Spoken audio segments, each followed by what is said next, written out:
神嘅美意，馬太福音11章25到26節。本篇出自邱放河牧師1994年出版靈修作品集第2冊入廠維修。星期一晚上，一邊食晚飯嘅時候，一邊有機會睇緊電視。電視播緊中國大陸所舉行嘅一個殘障人士世運會。見到呢啲殘障人士進行緊唔同項目嘅比賽嗰陣時，心裏邊不期然就產生咗個問題：神啊，點解世間上有咁多嘅唔公平、唔公義嘅事情發生呢？呢啲殘障人士有啲以單足嚟進行跳高、跳遠嘅比賽項目，有啲冇雙腳嘅，有啲就只有雙手嘅，亦都喺度進行緊游泳嘅競賽。有啲係以冇手指嘅手嚟進行乒乓球嘅比賽，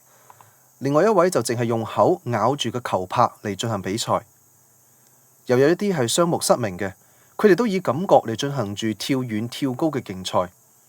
當旁述員描述呢一啲參賽者嘅背景嘅時候，我先至發覺佢哋有啲係因公受傷嘅，有啲係因為意外失去咗四肢，亦都有啲生來就係如此。所以旁述員加上一句感嘆嘅說話，就係話呢啲可敬佩嘅運動員勇敢咁樣向命運作出咗挑戰。冇錯，我哋每個人都有自己嘅命運。喺聖經裏邊，保羅好清楚咁喺《使徒行傳》17章23到30節，將上帝點樣安排我哋命運嘅事實話咗俾我哋知。然而保羅將呢個事實話俾我哋知，唔係要我哋激憤咁樣嚟問點解神會咁唔公平或者唔公義，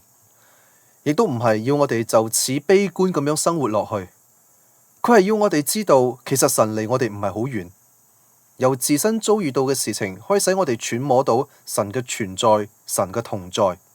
而且亦令我哋意會到呢一個世界唔係我哋應該永遠流傳嘅地土。因為主耶穌已經升天為我哋預備咗地方，嗰度係一個更加美好嘅家鄉。有一次，一班非基督徒參觀一所基督教所辦嘅聾啞小學。當佢哋經過一間教室嘅時候，老師正喺度教緊小朋友用手勢同埋聲音嚟學唱《耶穌愛我，我知道》呢首聖歌。嗰啲非基督徒當中嘅一位行到黑板面前，寫咗行字：若果你哋嘅神係真實又慈愛嘅，點解要使你哋有咁樣嘅遭遇呢？呢班小學生起初係鴉雀無聲咁樣望住黑板上面嘅呢個問題，跟住仲有啲開始抽泣起嚟，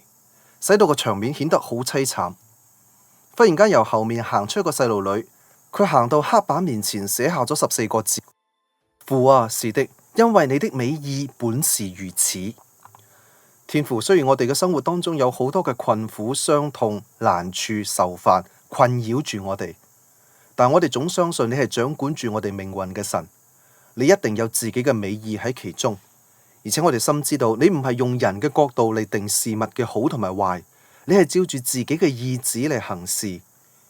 所以唯願我哋都可以順服喺你嘅安排之下，直等到主耶穌再來嘅嗰一日。阿門。